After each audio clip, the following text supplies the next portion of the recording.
എടാ നിന്റെ പച്ചക്കിളി വരുന്നുണ്ട്. പച്ചക്കിളി അളിയോ വാ വാ.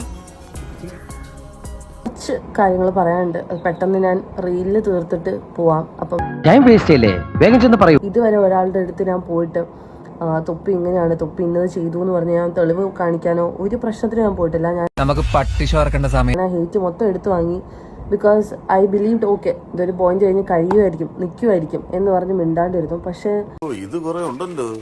238 പേജുള്ള റിപ്പോർട്ടാണ് സാർ. അത്രയൊക്കെ വേണോ? ഞാൻ രാവിലെ ഒന്നും കഴിച്ചില്ല, ചുരുക്കി പറഞ്ഞാൽ. ഞാൻ മിണ്ടാണ്ടിരിക്കും തോറും എന്നെ ആൾക്കാർ കല്ലെറിഞ്ഞു. അത് കാരണം ഇപ്പം എനിക്കൊരു പ്രശ്നം വന്നാൽ പോലും അന്ന് തുടങ്ങിയ ഹേറ്റ് വെച്ചിട്ട് ഇപ്പം ഞാൻ പറയുന്ന ആരും വിശ്വസിക്കത്തില്ല. മനസ്സിലായോ? എന്തോരം എൻ്റെ ഭാഗത്ത് ശരിയുണ്ടെങ്കിലും, ഇനി പോട്ടെ എൻ്റെ ഭാഗത്ത് 100% ശരിയില്ല, എൻ്റെ ഭാഗത്ത് എന്തെങ്കിലും ഒരു ശരിയുണ്ടെങ്കിൽ പോലും ആ ശരികൾ മൊത്തം തെറ്റാക്കിയിട്ടാണ് ആൾക്കാരെ ചിത്രീകരിക്കാറ്.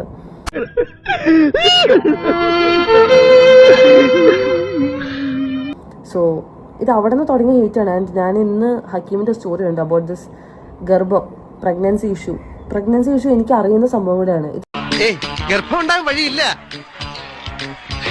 ഇതിൻ്റെ അപ്പുറത്തോട്ട് എനിക്ക് ഇഷ്ടംപോലെ കാര്യങ്ങൾ അറിയുകയും ഞാൻ ആ വീട്ടിൽ നിന്നിട്ടുള്ള ആളുമാണ്. അപ്പം നിങ്ങളൊക്കെ ഈ ഇഷ്യൂ അറിയുന്നതിന് ഒരു 3 വർഷം മുന്നേ തുടങ്ങിയ തൊട്ടുള്ള കാര്യങ്ങൾ എനിക്കറിയാം. പക്ഷെ അത് നിനക്ക് നേരത്തെ അറിയാമായിരുന്നു, ഏകദേശം അറിയായിരുന്നു.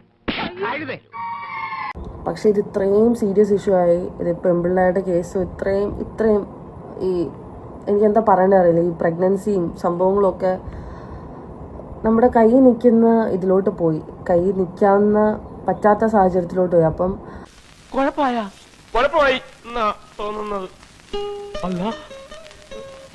ബോണസ് രാവിലെ പീഡിപ്പിച്ചെന്ന് വാർത്ത, ഉച്ചയ്ക്ക് പീഡിപ്പിച്ചില്ല എന്ന് വാർത്ത, വൈകുന്നേരം പീഡിപ്പിച്ചേക്കുമെന്ന് വാർത്ത. ഞെട്ടിച്ചു കളഞ്ഞില്ലേ?